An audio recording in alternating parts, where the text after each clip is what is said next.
"Mom, where are you? Mom, they jumped me." And I said, "Well, I'm at work." And he said, "Mom, they stabbed me." Now to an Eyewitness News exclusive. She says her son was stabbed while walking home from a high school football game. And tonight, as police continue to work to find the people who did this, a Vernon mother begs for justice.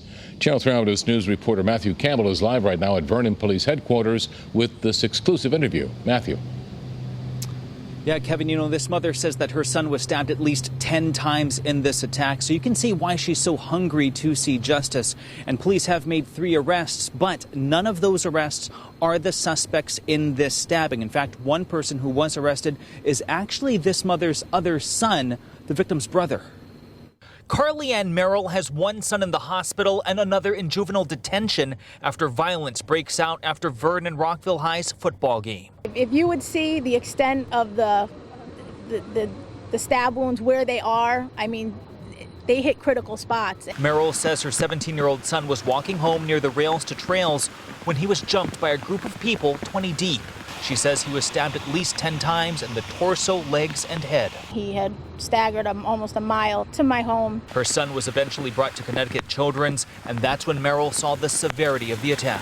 His forehead had about an inch-long gash that was a half-inch wide, just gaping open, pouring blood down his whole entire face. Vernon police are working around the clock and made 3 arrests. Shortly after the stabbing, they spotted a car at a Terrace Drive apartment complex. Inside that vehicle, they found multiple weapons, and through our investigation, we believe that they were possibly trying to retaliate. Police arrested a 19-year-old Vernon woman, a 20-year-old Hartford man, and an unnamed 15-year-old. Merrill says that 15-year-old boy is her other son.